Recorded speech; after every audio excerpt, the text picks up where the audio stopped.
to James, the Lester's Express Lane, where we get you out as fast as possible. Can it really be? We only have 2 weeks to go. Yes, sadly, only 2 weeks of regular season football to go. For a lot of teams, the season's already over. But for many others, they're still fighting for it. Of course, one team that's not really fighting for it, the Ravens, already won the AFC North, and with the win over the Patriots, as long as they don't screw up, win the AFC, get the number one seed, home field advantage throughout the playoffs, including that first week bye. Of course, that makes them number one. Yeah, I mean, this week they beat the Jets, but still, you gotta win. Don't blow 49ers and lose to a terrible team. Lamar Jackson is still breaking records and going for an MVP. Love it, Mr. He's a running back. Oh, what's that? A running back with over 2,000 passing yards? Closing in on 3? Yeah, he's not a running back. Number 2, definitely not a running back. The Saints leap up to second after the blowout win and the 49ers sucking at football. Drew Brees breaks Peyton Manning's record as well, with at least 3 more games to go. If not more, they win the wildcard game. Is this the year, or the refs blow it again? Hopefully Drew Brees wins or loses because of the team and not the refs this time. Man, can you imagine a Patriots-Saints game? It could be a retirement game. As both quarterbacks at their age, if Drew Brees wins, like, all right, I'm going on a Super Bowl win. Tom Brady wins, again, I'm going on a Super Bowl win. Could be one hell of a Super Bowl if that's how it ends. But we'll go on from there to number 3. Number 3 is really tough because we have multiple 11-win teams, but they all played shit teams this week. It would be one thing if one would beat the Patriots or the Saints, but they beat losing teams. So we'll do a coin toss, and Seahawks. Bouncing back from the Rams loss, keeping their spot at the winner of the NFC West for now, with a huge game next week. Should be game of the week. There's another game that could be game of the week, but I'm going to say this one's going to be game of the week for now. Yeah, I will keep this as game of the week. Now, just 0.00001% under the Seahawks, the Patriots. Yes, it was the Bungles, but damn did they do what they had to do for once. Although this really pushes towards the one theory that they tanked games against the 3 teams they're most likely to face in the playoffs. So they can surprise them. Is that true? I mean, alright, well, we showed what we got against Lamar Jackson during the regular season when it didn't matter. Oh, then they knew what to plan for and they blew us out of the water in the playoffs. You know what? If we tank the game, lose, by playing just shit-tacular defense and just terrible offense, they won't know what's coming. Good theory as any, right? But I still love that the 3 losses make this a terrible year for them. But other teams like, yes, we got 7 wins. This is our best season ever. Kind of sad. I mean, it's just terrible that some teams, if they got the 7 wins, would be the best season they've had this decade. Other teams, like the Patriots, 3 losses is just the worst season ever. Alright, move on for them. Number 5, right with the other 11 teams. Now the coin toss. 49ers. 49ers set a record. The Falcons got 2 touchdowns in 2 seconds. Fastest ever. But it wasn't as bad as the score looked because obviously that touchdown came 2 seconds ago. They're trying to do the Statue of Liberty play and it just didn't go well for them. If you actually watch the game, it was actually very close the entire game.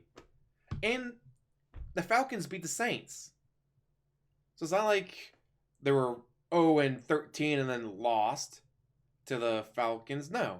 The Falcons beat the Saints and a few other teams. Man, this is terrible. And again, next week, the 49ers have the game of the week against the Seahawks. Winner takes the West for now. Loser becomes the 5th, if not 6th seed. Have to wait and see how the other games go.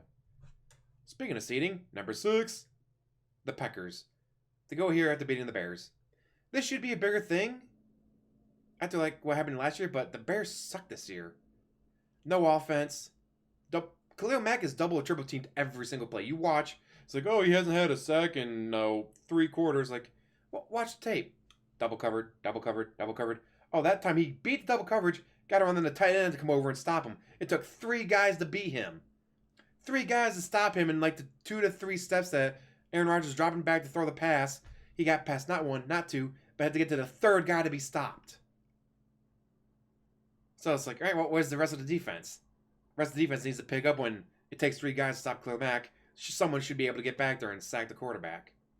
Just saying. And this is actually leading to the, I'm going to call the second game of the week on Monday night. Against number 7, the Vikings. Blowout win against a team that beat the Packers. Sadly, I had the Ravens defense, and on my fantasy team side of the Vikings, still won, but holy hell. 7 turnovers is the most since 1995 in a single game. If they play that well next week, no matter what the refs do, the Vikings should win and have a chance to steal the NFC North.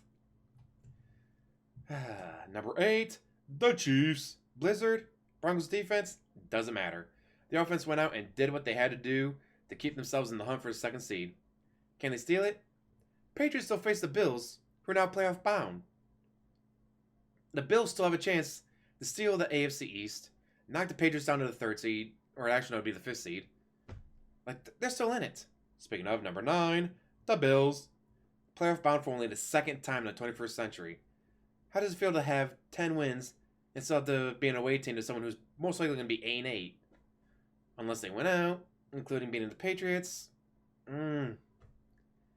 Guys, be tough. Oh. I know it could be a 9. They could go like 11-5 and face off against a 9-7 team. Like, say number 10, the Texans.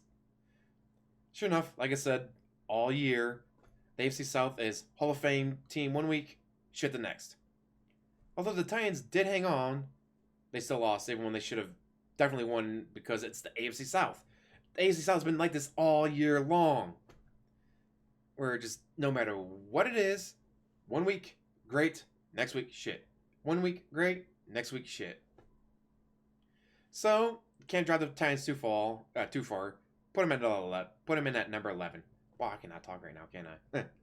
Obviously, they still have a chance to win the AFC South when they win next week, and the Texans lose because that's what happens in the AFC South. But will they?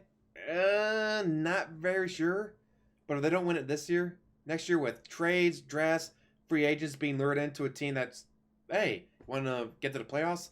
Come join us. Especially if Tom Brady retires. Although then they just have the Chiefs stepping up and taking the Patriots' place.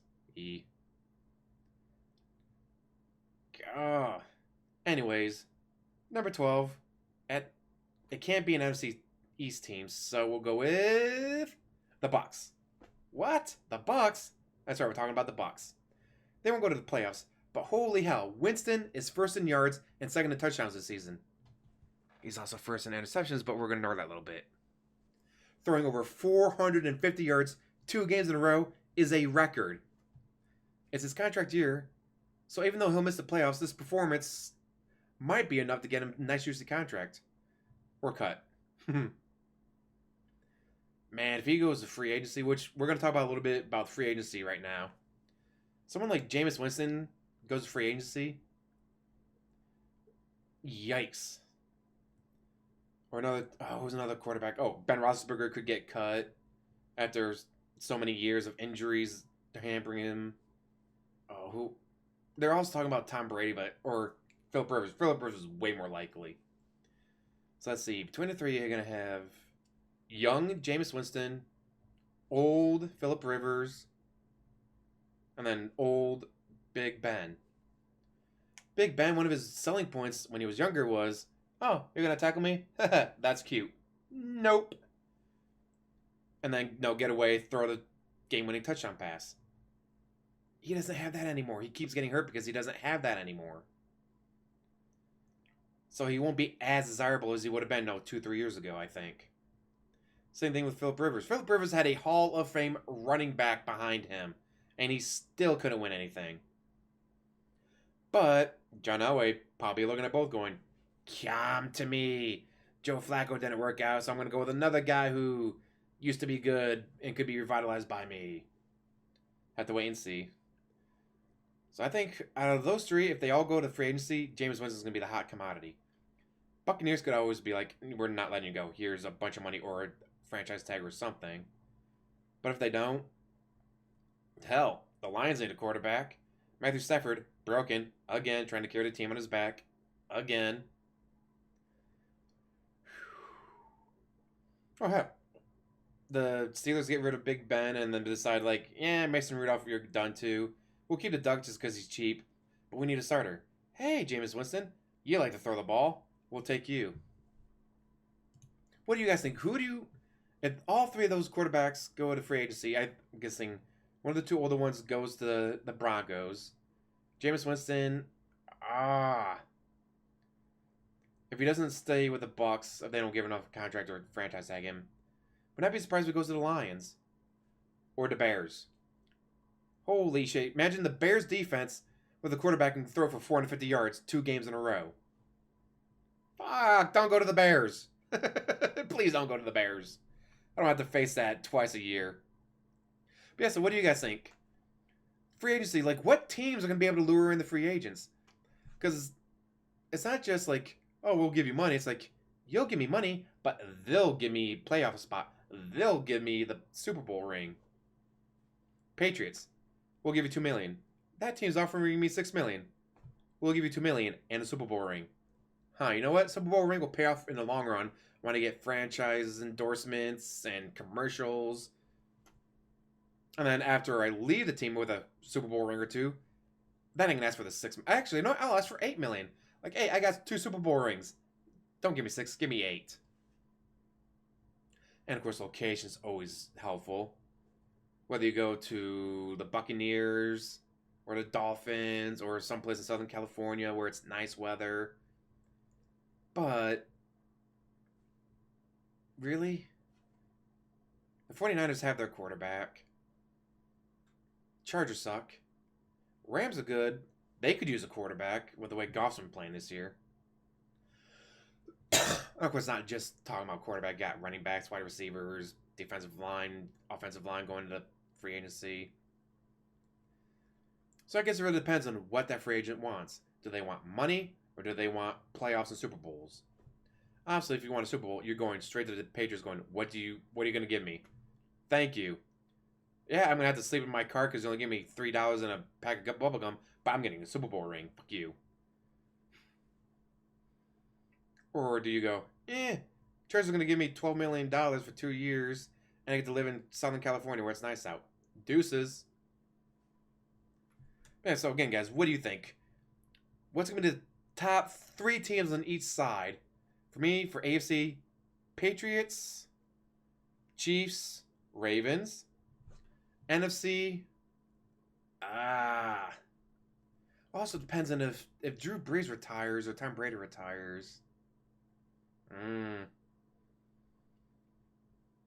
Let's say Drew Brees is retired. Well, they still got Teddy Bridgewater. Teddy Bridgewater went undefeated. So, Saints, not the Rams. Oh. Of course, if the Saints keep doing as well as they do, I don't want to go to another NFC South team because be like, yay, we went 11-5, and the Saints went 13-3. Fuck.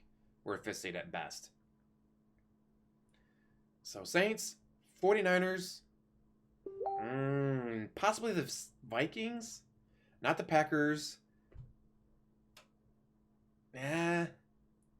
It's like, yeah, they got Aaron Rodgers, and they got this, they got that. Yeah, but they play outdoors in -40 weather. I don't want to play in that. See, the Vikings are smart enough to put a dome on their stadium. And the Vikings got another year with Kirk Cousins. They still got Dalvin Cook, Stephon Diggs, Adam Thielen. They still got a really good team, and they don't have to play outdoors every single fucking game. And the Packers are not known for giving big contracts to free agents. They're more like drafting people or trading. They don't do a lot of the free agency stuff. So even if you do try to go there, they may not give you the big contracts you want. So yeah, we'll go Patriots, Chiefs, Ravens, not in that particular order, but. And then, yeah, we'll say Saints, 49ers, Vikings. But again, do you guys agree, disagree? Tell me down below in the comments, because as always, like, subscribe, comment down below, and have a wonderful day.